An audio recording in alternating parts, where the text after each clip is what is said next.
Assalamualaikum warahmatullahi wabarakatuh. Selamat malam semuanya. Perkenalkan nama saya Farhan Yuryanto dengan NIM 230411037 dari program Studi Teknik Industri Fakultas Teknik Universitas Muhammadiyah Cirebon tahun 2026. Eh, di sini saya akan mempresentasikan tugas Profesor Rencana Usaha saya, yaitu strategi pengembangan bisnis kopi berbasis kualitas Nusantara yang berjudul Fahmi Coffee Shop Local Specialty Experience. Yang pertama, eh, yaitu saya akan menjelaskan terkait transformasi kopi menjadi gaya hidup urban. Industri kopi telah bergeser menuju fenomena third wave kopi, di mana konsumen tidak hanya sekedar mencari kafein, tetapi apresiasi terhadap asal-usul dan proses. Di sini terdapat 3 indikator. Yang pertama yaitu perubahan persepsi. Kopi kini menjadi bagian dari budaya urban dan gaya hidup, bukan hanya sekedar komoditas. Yang kedua yaitu tuntutan pasar, di mana konsumen menginginkan transparansi dari mana asal biji kopi dan bagaimana teknik sangrai yang digunakan dan bagaimana metode penyeduhannya. Yang ketiga yaitu peluang, di mana pertumbuhan kedai kopi yang pesat berarti menandakan pasar yang besar bagi pemain yang memiliki diferensiasi kuat. Pada kali ini yaitu untuk solusi kami yang kami berikan yaitu local specialty experience, yang dimana menghadirkan kualitas produk yang grade 1 dengan harga yang kompetitif.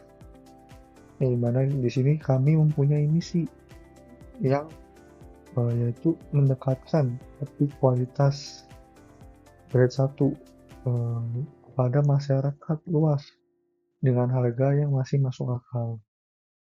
Dan kami juga memiliki fungsi ganda, yaitu menyediakan third place yang nyaman untuk bekerja dan bersosialisasi seperti para pekerja dan para mahasiswa-mahasiswi.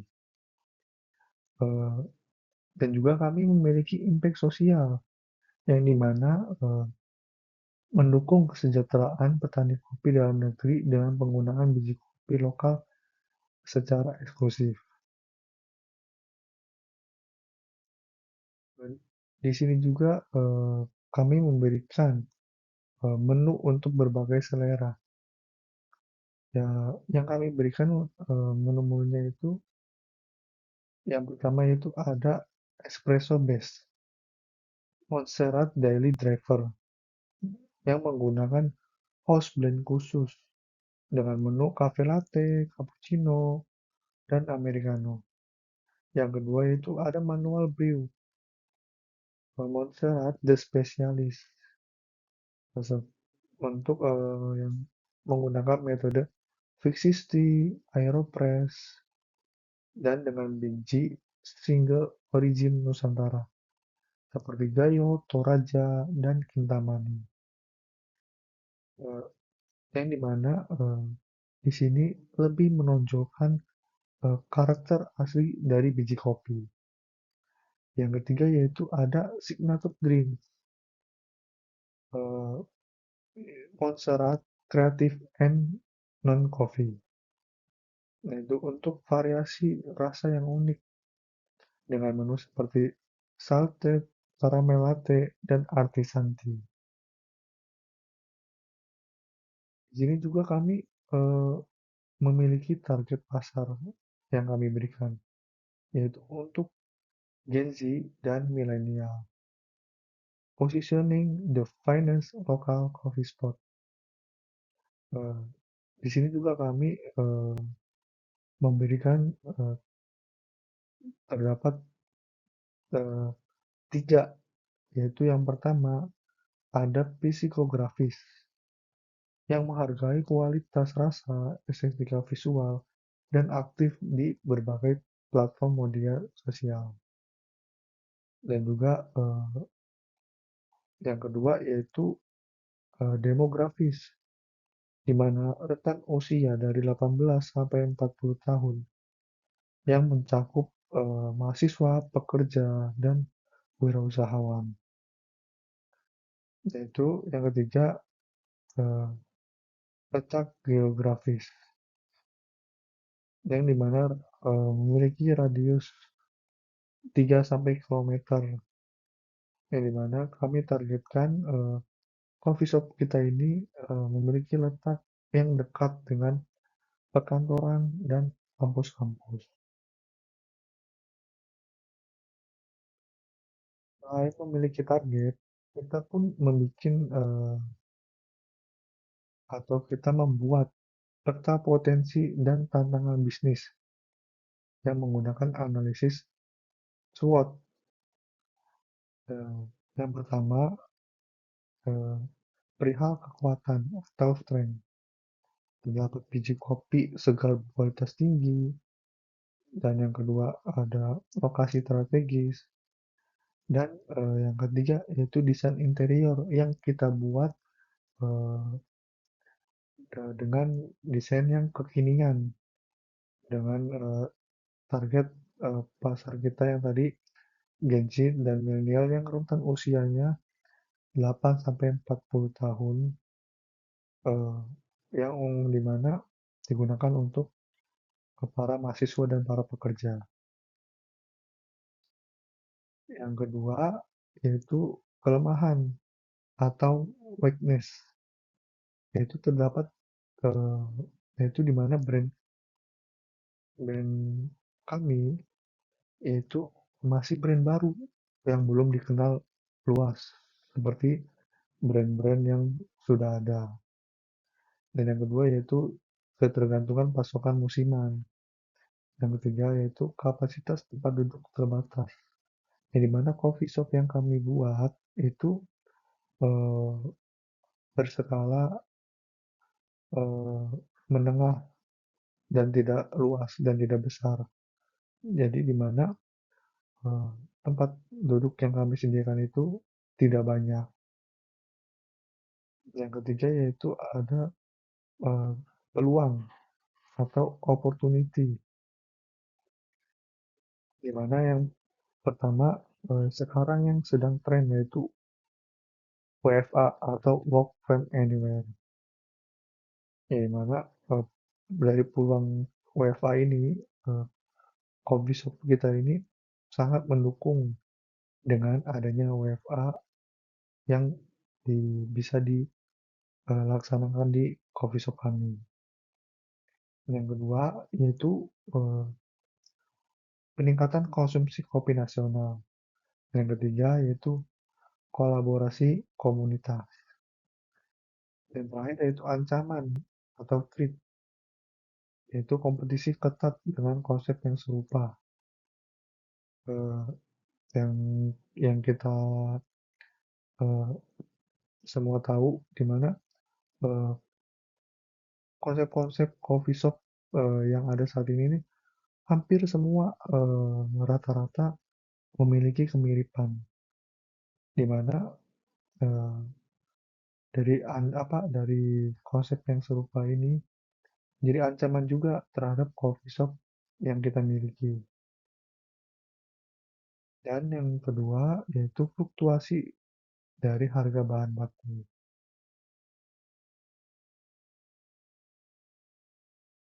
Selanjutnya yaitu eh,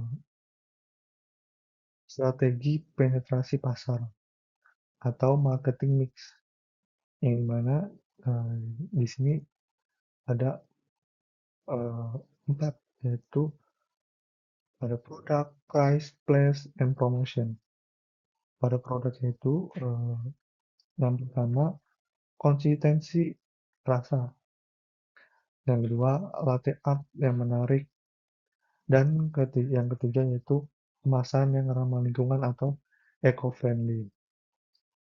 Dan yang kedua yaitu ada price, di mana yang pertama penetration pricing, yang kedua range mulai dari harga 20.000 sampai 40.000, yang value for money. Yang ketiga yaitu place, di mana aksesibilitas tinggi dan fasilitas wifi yang cepat dan area parkir yang memadai. Jadi walaupun coffee shop kita yang kita buat ini tempat duduknya tadi yang terbatas, tapi kami ini memiliki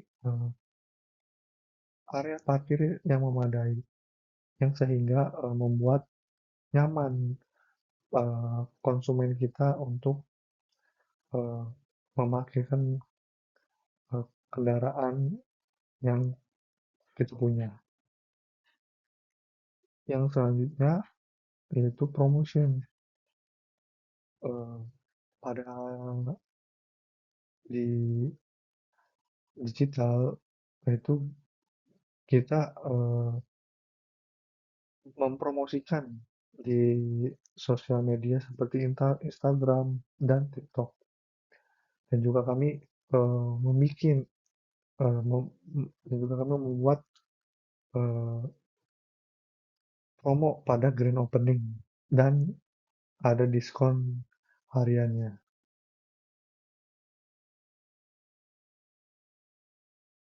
Yang selanjutnya yaitu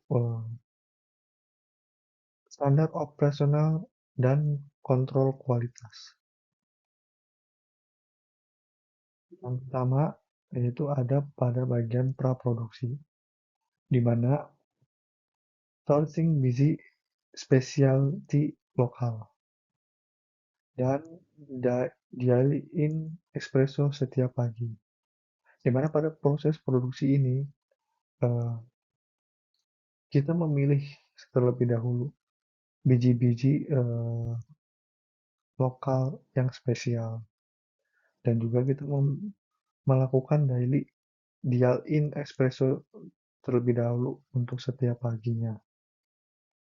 Dan pada proses produksinya yaitu menekankan untuk penimbangan yang presisi, dan pada proses brewing atau fisik yang yang apa yang dibuatnya itu V60 atau aeropress, dan yang ketiga yaitu testing test sebelum penyajian dilakukan, dan yang ketiga yaitu pasca produksinya, yaitu backflash mesin espressonya dilakukan. Yang kedua yaitu stock uptime harian, dan yang ketiga yaitu kebersihan area bar.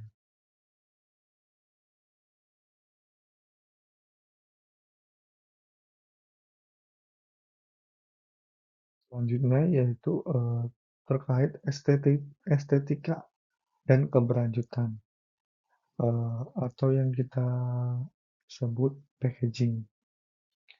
Pada dine-in experience, kita menggunakan cangkir keramik atau gelas kaca untuk meningkatkan pengalaman sensorik dan visual. Dan pada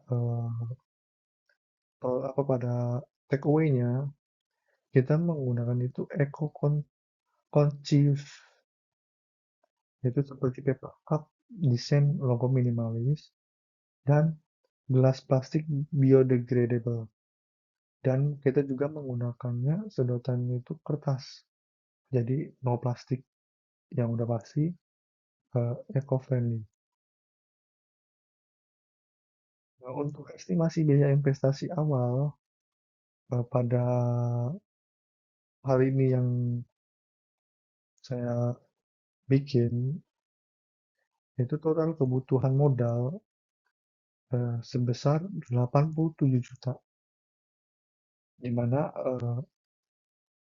legalitas yang pertama ada legalitas, yaitu terdapat memiliki persenan 3%, furnitur sebesar 11%, renovasi sebesar 17%, peralatan kopi sebesar 29%, dan sewa tempat sebesar 40%.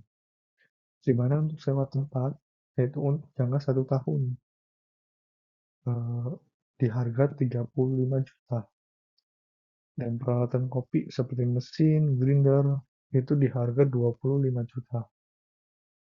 Untuk renovasi dan interior itu di harga 15 juta. Untuk furnitur seperti meja, kursi, dan lain-lain itu sebesar 10 juta. Dan untuk perizinan atau legalitas itu sebesar 2 juta. Nah, dan untuk unit ekonomi dan struktur harganya, eh, operational cost per bulan yaitu berada di estimasi 15 juta yang meliputi bahan baku, gaji 2 pegawai, listrik untuk volume 1000 cup. Dengan harga jual rata-rata yaitu 24.000. Di mana di sini HVP yang kami buat yaitu sebesar 15.000 dan kami memarkup dari harga HPP tersebut sebesar 60%, yaitu sebesar 9.000. Maka harga jual rata-rata yang kita buat adalah 24.000. Pada analisis titik impas atau break even point itu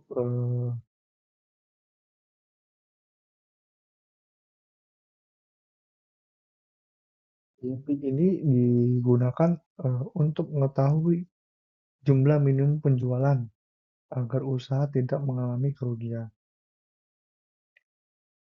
Jadi pendapatan itu sama dengan total biaya, belum untung tapi juga tidak rugi. Nah, angka yang saya gunakan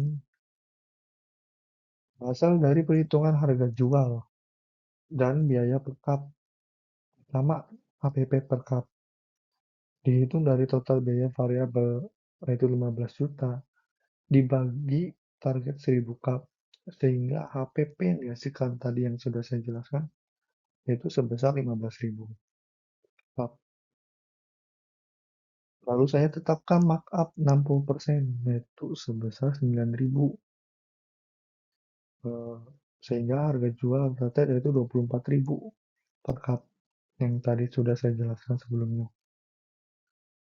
Jadi kemudian untuk VIP-nya ada konsep margin kontribusi, yaitu selisih antara harga jual dan biaya variabel. Jadi kontribusi per cup sama dengan 24.000 dikurangi 15.000, yang dimana hasilnya itu 9.000 per cup. Artinya setiap satu cup yang terjual menyumbang 9.000 untuk menutup biaya tetap. Biaya tetap yang digunakan dalam analisis ini adalah gabungan penyusutan peralatan atau sewa per bulan dengan estimasi yaitu 4 juta per bulan. Ditambah biaya operasional tetap. Maka pada rumusnya yaitu biaya P unit sama dengan biaya tetap dibagi harga jual per unit dikurang biaya variabel. Yang dimana berarti dengan angka yang ada 4 juta sama dengan sama dengan dibagi 24.000 dikurang 15.000, ini mana menghasilkan 444 cup per bulan.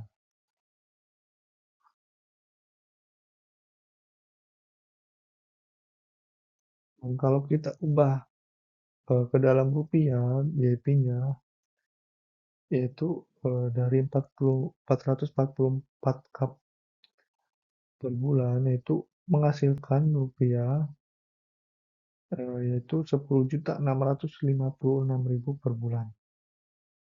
Jadi omset minimal supaya impas adalah sekitar 10.656.000 per bulan. di grafik ini yaitu titik titik perpotongan garis total revenue dan total cost adalah posisi BIP-nya. Jadi di titik kiri itu usaha itu kita masih rugi. Tapi apabila di titiknya itu berada di sebelah kanan, itu mulai untung. Dan karena target penjualan kita itu 1000 cup per bulan, mungkin untuk eh, usaha ini diproyeksikan melampaui BIP dan mulai menghasilkan keuntungan bersih di awal operasional.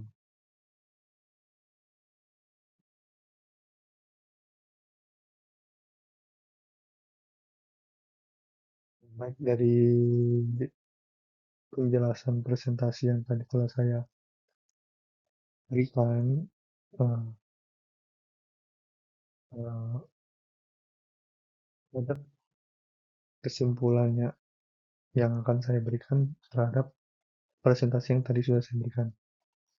Dan di sini saya membuat kesimpulan em, dibuat menjadi tiga. Yang pertama yaitu ada relevansi pasar. Pada konsep third wave dan lokal specialty itu sangat relevan dengan tren gaya hidup saat ini. Yang kedua, yaitu strategi terintegrasi pemasaran digital yang kuat didukung oleh kualitas produk dan SOP operasional yang sistematis. Yang ketiga, yaitu prospek finansial, yaitu dengan modal terukur dengan titik impas atau BIP yang rendah dibandingkan potensi pasar menjadikan usaha ini feasible. Mungkin sekian presentasi yang saya buat. Eh, Kurang lebihnya mohon maaf. Wabillahi taufiq wal hidayah. Wassalamualaikum warahmatullahi wabarakatuh.